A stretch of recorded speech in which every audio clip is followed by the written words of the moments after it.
کسی طرح کی کوئی رخصت نظر آتی نہیں ہے۔ اب نماز قائم کرنے کی جو تاکید کی گئی ہے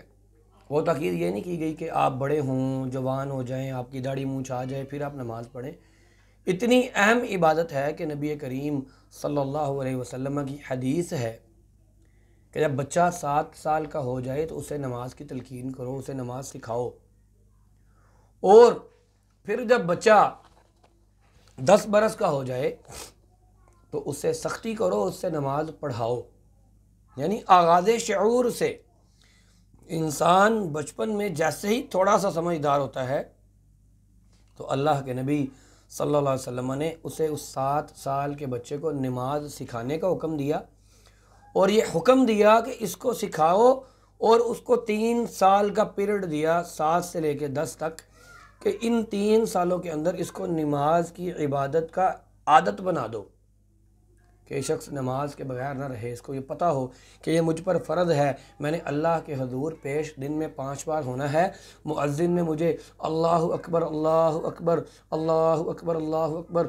یہ کہہ کر آواز دے دی ہے کہ نماز کا وقت ہو گیا ہے، تو اب میں نے نماز پڑھنے کے لیے جانا ہے۔ 10 سال تک جب اس کی عمر ہو جائے پھر وہ نماز پڑھنے نہ جائے تو اس پر سختی کرو۔ اب اگر یہ بات دیکھی جائے اور یہ سمجھی جائے کہ نبی کریم صلی اللہ علیہ وسلم کی حدیث ملتی ہے کہ قیامت کے دن، سنن ابو داؤد کے اندر یہ حدیث موجود ہے، اور اسی طرح سے مستدرک حاکم کے اندر بھی ہے، مسند احمد کے اندر بھی ہے، سنن بہقی کے اندر بھی ہے، اور صحیح الجامع کے اندر بھی ہے کہ قیامت کے دن سب سے پہلے جو اعمال میں سے جس چیز کا حساب ہوگا وہ عمل کون سا ہے؟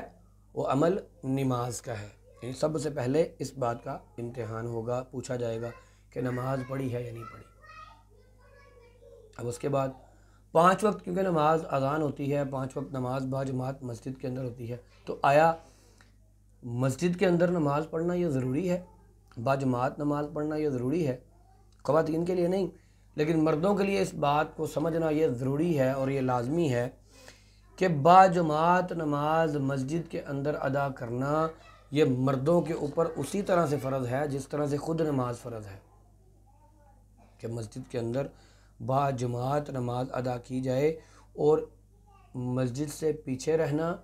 اور مسجد میں نماز پڑھنے کے لیے نہ جانا اور اکیلے نماز پڑھنا یہ ایک مسلمان کے لیے جائز نہیں ہے، درست نہیں ہے کہ وہ مسجد میں جائے بغیر اکیلے نماز ادا کرے یا باجماعت نماز ادا کرے، جیسا کہ سورۃ البقرہ کے اندر اللہ تعالیٰ فرماتے ہیں وَأَقِيمُوا الصَّلَاةَ وَآتُوا الزَّكَاةَ وَارْكَعُوا مَعَ الرَّاكِعِينَ، سورۃ البقرہ ہے، آیت نمبر 43 ہے کہ نماز کو قائم کرو اور رکوع کرو، رکوع کرنے والوں کے ساتھ، یعنی نماز پڑھنے والوں کے ساتھ نماز ادا کرو۔ اسی طرح سے حدیث ملتی ہے اور متفق علیہ حدیث ہے کہ نبی کریم صلی اللہ علیہ وسلم نے یہ ارشاد فرمایا کہ میرا دل کرتا ہے، اللہ کی قسم جس کے قبضہ قدرت میں میری جان ہے، میرا یہ دل کرتا ہے کہ میں لکڑیاں اکٹھی کروں، اپنی جگہ نماز کے لیے کسی اور کو کھڑا کروں، پھر لکڑیاں اکٹھی کروں اور ان لوگوں کے گھروں کو جلا دوں جن لوگوں کو اذان ہو گئی ہے، اقامت ہو گئی ہے، جماعت کھڑی ہونے والی ہو گئی ہے اور وہ لوگ گھر بیٹھے ہیں۔ اللہ کے نبی کی حدیث کیا ہے کہ اس ذات کی قسم جس کے قبضہ قدرت میں میری جان ہے، میں چاہتا ہوں کہ میں ایندھن اکٹھا کرنے کا حکم دوں اور نماز کے لیے اقامت کہنے کا حکم دوں، پھر کسی شخص کو حکم دوں کہ وہ امامت کروائے اور خود ان لوگوں کی طرف جاؤں جو نماز کے لیے نہیں آئے اور ان کے گھروں کو میں آگ لگا دوں۔ یہ کون کہہ رہے ہیں؟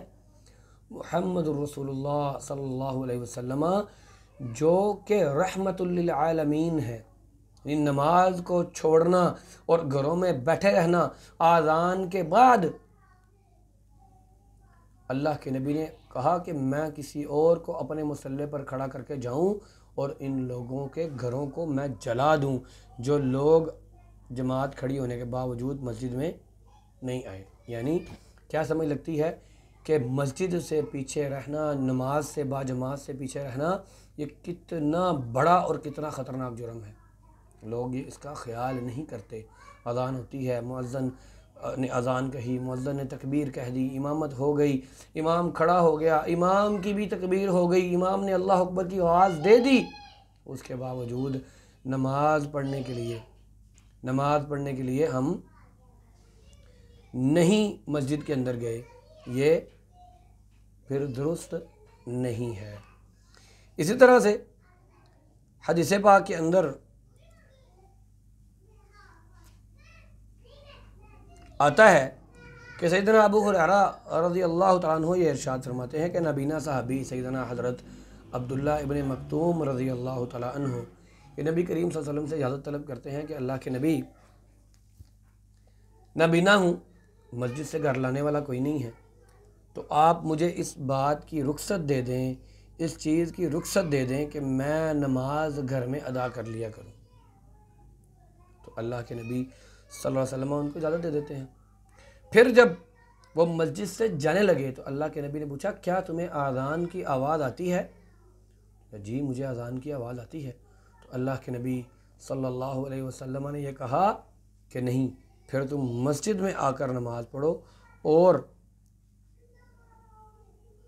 اسی پر عمل کرو کہ مسجد میں آؤ اور اس پر عمل کرو، یعنی باجماعت نماز ادا کرو۔ اور یہ متفق علیہ حدیث ہے، صحیح مسلم کے اندر اور صحیح بخاری کے اندر یہ موجود ہے۔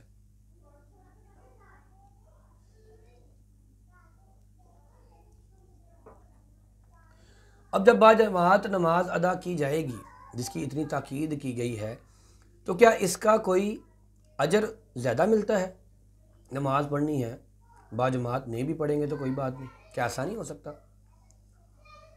تو نبی کریم صلی اللہ علیہ وسلم فرماتے ہیں، سیدنا عبداللہ بن عمر سے روایت ہے کہ رسول اللہ صلی اللہ علیہ وسلم نے یہ ارشاد فرمایا، صلاۃ الجماعت افضل من الصلاۃ الفرد ب27 درجہ۔ کیا فرمایا کہ باجماعت نماز جو ہے وہ اکیلے آدمی کی نماز سے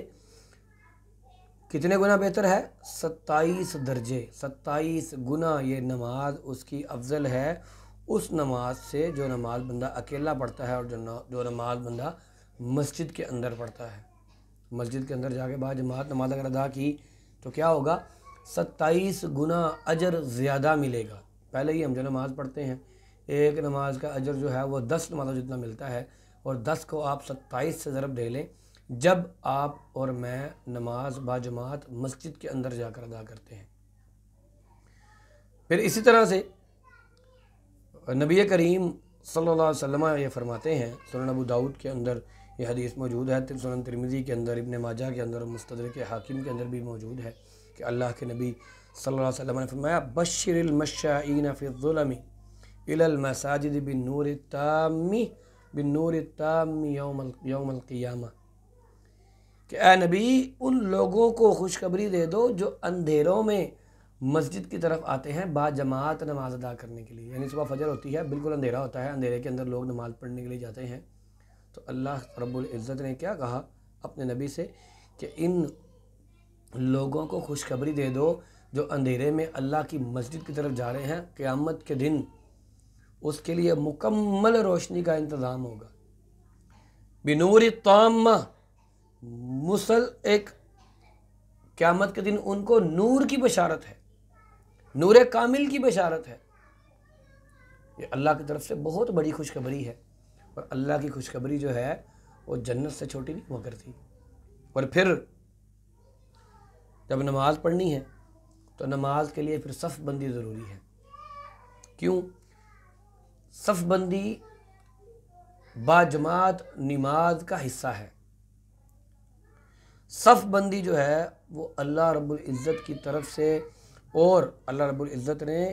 ایمان والوں کی صفوں کو بنیان مرصوص کہا ہے، ایک سیسہ پلائی دیوار کی طرح اللہ کے سامنے جو ہے وہ بندے اللہ کے ساتھ جڑ کے ایک دیوار کی طرح، ایک مضبوط دیوار کی طرح اپنے رب کے سامنے کھڑے ہو کر اس کے سامنے عاجزی کے ساتھ سر جھکاتے ہیں کہ مولا تیری خدمت میں حاضر ہوئے ہیں، تو نے جس طرح سے کہا، تیرے نبی نے جس طرح سے سکھایا اس طرح سے کھڑے ہیں۔ تو پھر سیدنا انس رضی اللہ تعالیٰ عنہ سے روایت ہے کہ رسول اللہ صلی اللہ علیہ وسلم نے فرمایا صفیں سیدھی کرو، بے شک صفوں کو سیدھا کرنا یہ نماز کی تکمیل ہے، یعنی نماز کو مکمل کرنا ہے تو پہلی بات کیا ہے؟ صفوں کو سیدھا کرنا، صفوں کو ملانا، صفوں کو سیدھا کرنا۔ اور مسلمانوں کی صفیں اللہ کے نبی کے دور کے اندر اتنی سیدھی ہوا کرتی تھی کہ تیر کے نشانے کو سیدھا کیا جا سکتا تھا، یہ نہیں کوئی آگے ہے کوئی پیچھے ہے، کوئی کہاں پہ ہے کوئی کہاں پہ ہے، ایسا نہیں تھا۔ پھر اسی طرح سے حدیث ہے سیدنا عبداللہ بن مسعود رضی اللہ تعالیٰ عنہ اس کے راوی ہیں کہ رسول اللہ صلی اللہ علیہ وسلم نے فرمایا اعتدال کے ساتھ کھڑے رہو اور دور دور مت کھڑے ہو۔ صحیح بخاری اور مسلم کے اندر یہ حدیث موجود ہے۔ اسی طرح سیدنا عبداللہ ابن عمر رضی اللہ تعالیٰ عنہ روایت کرتے ہیں کہ رسول اللہ صلی اللہ علیہ وسلم نے فرمایا کہ تم فرشتوں کی طرح صفیں بناتے ہو، اسی لیے صفیں درست رکھو، کندھے سے کندھا برابر رکھو، درمیان میں فاصلہ مت چھوڑو اور اپنے بھائیوں کے کندھے کو ملانے میں نرمی کرو، یعنی کندھا ملانے والوں کے ساتھ ناراض نہ ہو۔ یہ نہ ہو کہ ایک بندہ کندھا ملا رہا ہے اور سائیڈ والا جو ہے وہ سائیڈ پہ ہوا چلا جا رہا ہے، نہیں، کندھا ملا رہا ہے تو اس کے کندھے کے ساتھ کندھا ملایا جائے، کچھ آپ ملائیں کچھ وہ ملائے تو کندھے کے ساتھ کندھا مل جائے۔ پھر اسی طرح سے اللہ کے نبی نے فرمایا شیطان کے لیے درمیان میں جگہ کھلی نہ چھوڑو، جو صف کو ملائے گا اللہ اس کو ملائے گا، اور جو صف کو توڑ دے گا، جو صف کو منقطع کر دے گا، اللہ تعالیٰ بھی اس سے قطع تعلقی کر لے گا۔ یہ حدیث جو ہے وہ ہمیں سنن نسائی کے اندر،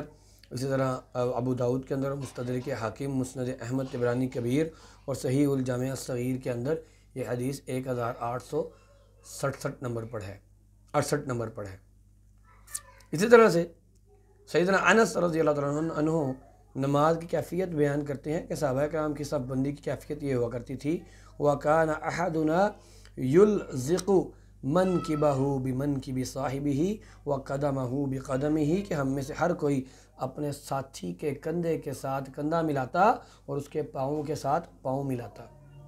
اب ملانے کا مطلب سمجھتے ہیں نا، ملانا اس کو کہتے ہیں۔ ملانے کا مطلب یہ نہیں ہوتا ایک بندہ یہاں پہ ہے ایک بندہ یہاں پہ ہے، ملانے کا مطلب یہ ہوتا ہے کہ مل گیا ہے۔ پھر اسی طرح سے سیدنا نعمان بن بشیر رضی اللہ تعالیٰ عنہ فرماتے ہیں کہ نبی کریم صلی اللہ علیہ وسلم کے دور کے اندر میں نے یہ دیکھا کہ ہر نمازی اپنے ساتھی کے کندھے کے ساتھ کندھا ملاتا ہے اور گھٹنے کے ساتھ گھٹنا اور ٹخنے کے ساتھ ٹخنا۔ اب سوال یہ پیدا ہوتا ہے کہ کندھے کے ساتھ کندھا اور گھٹنے کے ساتھ گھٹنا اور ٹخنے کے ساتھ ٹخنا کیسے مل سکتا ہے؟ جب آپ ایسے بالکل سیدھے کھڑے ہوں اور آپ کا ساتھی بھی بالکل سیدھا کھڑا ہو تو پھر ایسے بڑی آسانی کے ساتھ جتنے آپ کے کندھے ہیں، جتنی آپ کی جو اللہ نے یہ چوڑائی رکھی ہے اس کے مطابق جب پاؤں کھولے جائیں گے، کیونکہ انسان کی حد چوڑائی یہ ہے، جو اس کا بازو اور کندھا ہے یہ اس کی حد چوڑائی ہے۔ جب وہ کندھے کے ساتھ کندھا ملانا چاہے گا اور پاؤں کو اپنے کندھوں کے مطابق کھولے گا تو اس سے صرف ساتھ کھڑے ہونا ہے، خود بخود اس کے قدم بھی مل جائیں گے، خود بخود اس کے گھٹنے بھی مل جائیں گے اور خود بخود اس کے کندھے بھی مل جائیں گے۔ اسی طرح سے علامہ شوکانی اور رحمہ اللہ یہ فرماتے ہیں کہ حدیث پاک کے اندر یہ لفظ آتا ہے سووا صفوفکم، کہ اپنی صفوں کو ملا لو یا صفوں کو سیدھا کر لو، تو اس کا مطلب یہ ہے کہ صفوں کو سیدھا کرنا اور صفوں کو سیدھا رکھنا یہ نماز کے لیے واجب ہے۔ اگر کوئی شخص اس کو ترک کرتا ہے تو اس نے نماز کا ایک واجب ترک کیا ہے۔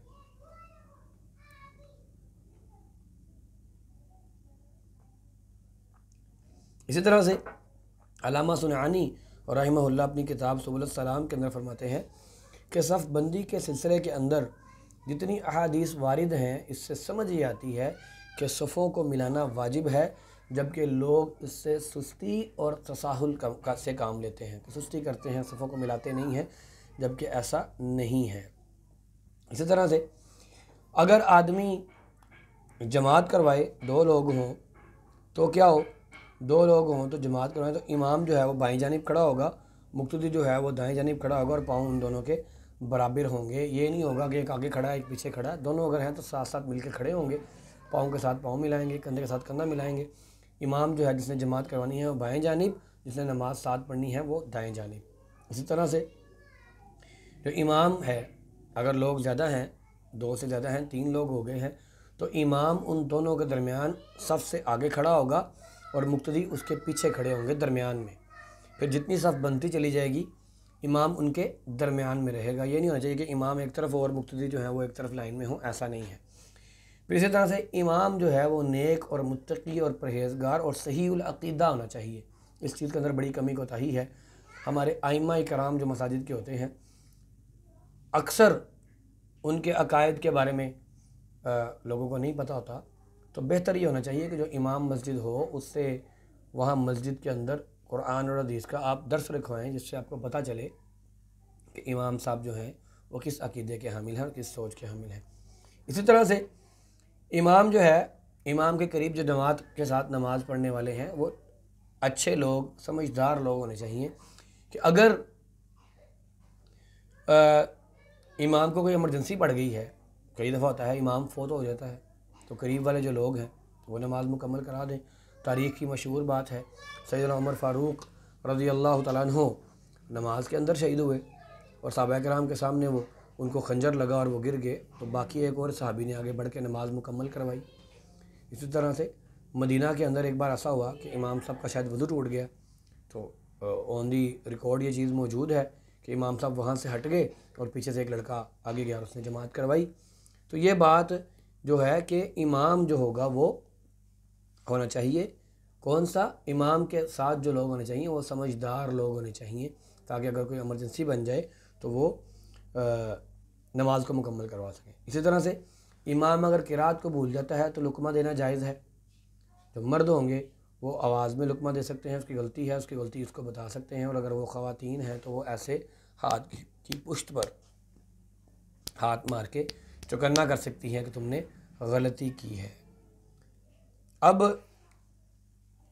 خواتین کو تو مسجد میں جانا منع ہے، خواتین کو تو مسجد میں نماز پڑھنے کے لیے نہیں جانا چاہیے، تو پھر خواتین پشت پہ کیسے اپنے گھر میں ہاتھ ماریں گی؟ نہیں،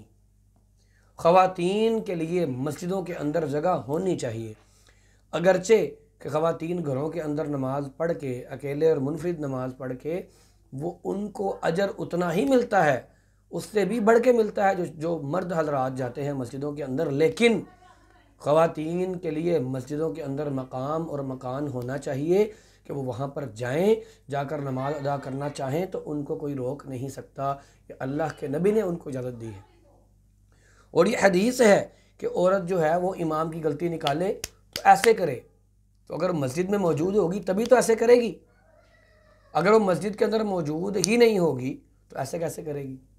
تو اس لیے اگر کوئی شخص یہ کہتا ہے کہ جی منع ہے عورت مسجد میں نہیں جا سکتی، تو اس کو یہ چاہیے کہ وہ قرآن و سنت کا مطالعہ کرے، اور صحیح مسلم کے اندر، ابو داؤد کے اندر، مسند احمد کے اندر اور صحیح الجامع کے اندر جو ہے یہ 3115 نمبر پر حدیث موجود ہے کہ عورت جو ہے وہ مسجد میں بھی جا سکتی ہے، اور اگر امام کی غلطی ہو تو ایسے کر کے امام کو چوکنا کر سکتی ہے، اور مرد جو ہوگا وہ اونچی آواز سے لقمہ دے کر امام کو بتائے گا کہ اس نے غلطی کی ہے اور کیا کی ہے۔ اسی طرح جب آپ امام کے پیچھے نماز پڑھتے ہیں تو امام کے پیچھے چلنا ہے، یہ نہیں ہوگا کہ امام نے بھی اللہ اکبر کہا ہے اور وہ رکوع میں گیا نہیں ہے اور آپ نے ماری ہے چھلانگ سیدھا رکوع میں، ابھی امام نے سمیع اللہ لمن حمیدہ کہا ہی ہے اور ابھی وہ تسلی بھی نہیں ہوئی کہ وہ رکوع سے کھڑا بھی نہیں ہو رہا، آپ مکمل کھڑے ہیں، امام نے بھی اللہ اکبر فکر میں کہا ہے، ابھی سجدہ اس نے کرنا ہے، آپ امام سے پہلے سجدے کے اندر ہیں، ایسا نہیں ہوگا۔ امام جب سجدے کے اندر چلا جائے گا آپ پھر سجدے میں جائیں گے، امام جب رکوع کے اندر چلا جائے گا آپ پھر رکوع میں جائیں گے، اور اس کا بہترین حل یہ ہے کہ امام حضرات جو ہیں وہ رکوع میں جا کے اللہ اکبر کہیں، یا بالکل جب جھک جائیں اس وقت اللہ اکبر کہیں، اس طرح کھڑے ہونے کے بعد سمیع اللہ لمن حمیدہ کہیں، اور اسی طرح سے بالکل جب وہ سجدے کے اندر چلے جائیں اس وقت اللہ اکبر کہیں، تاکہ مقتدی جو ہے وہ امام سے آگے نہ بڑھ پائیں۔ اگر کوئی شخص بعد میں جماعت کے اندر شامل ہوتا ہے تو اس کے لیے لازمی یہ ہے کہ وہ اس چیز کو سمجھے کہ جس رکعت کے اندر وہ شامل ہوا ہے وہ رکعت اس کی پہلی رکعت ہے، وہ یہ رکعت پڑھے گا، باقی جو جس حالت میں وہ امام کے ساتھ ملا، وہ رکوع میں مل گیا، وہ سجدے میں مل گیا، وہ قیام میں، اگر قیام میں ملا تو رکعت اس کی مکمل ہے، اگر امام صاحب رکوع میں چلے گئے ہیں تو یہاں پر ایک نیا اختلاف شروع ہو جاتا ہے اللہ کے نبی نے منع کر دیا صحابی کو کہ تم نے دوبارہ ایسا نہیں کرنا، اور ہمارے ہاں اس کو اختلاف بنا لیا گیا کہ جی کیا وہ رکعت اس کی ہوگی یا نہیں ہوگی۔ اس کی وہ رکعت نہیں ہوگی۔ جو دلائل ہیں وہ اسی چیز پر میں سمجھاتے ہیں کہ رکعت اس کی وہ والی نہیں ہوگی، کیونکہ اس نے باقاعدہ ایک جو رکن ہے قیام کا وہ چھوٹ گیا ہے، اور پھر اس نے سورۃ الفاتحہ نہیں پڑھی۔ سورۃ الفاتحہ نہیں پڑھے گا تو اس کی نماز نہیں ہوگی، تو اس لیے وہ رکعت دہرائے گا اگر وہ رکوع کے اندر شامل ہوا ہے۔ جس رکعت کے اندر ملے گا، جو رکعت اس کو قیام والی ملے گی، وہ رکعت اس کی پہلی رکعت ہوگی، بے شک امام کی وہ پہلی ہو، امام کی دوسری، تیسری، چوتھی، کوئی بھی ہو۔ جس رکعت کے اندر وہ شامل ہوا وہی رکعت اس کے لیے پہلی رکعت ہے۔ باقی نماز کو اسی تسلسل کے ساتھ، جس تسلسل سے اس کو پڑھنی چاہیے کہ ایک رکعت مل گئی ہے اور اس کے بعد اس نے رکعت ایک اور پڑھنی ہے یا دو اور پڑھنی ہے یا تین اور پڑھنی ہے، وہ اسی طرح سے اسی سٹائل میں پڑھے گا جس طرح سے اس کو پڑھنی ہے، اور ہر 2 رکعت کے بعد اس نے تشہد بیٹھنا ہے۔ اچھا جی، اللہ کے نبی صلی اللہ علیہ وسلم نے نماز خود سکھائی صحابہ کرام کو، اور کیا ارشاد فرمایا؟ صلو کما رأیتمونی اصلی، کہ نماز اس طرح سے پڑھو جس طرح سے مجھے پڑھتے تم دیکھتے ہو۔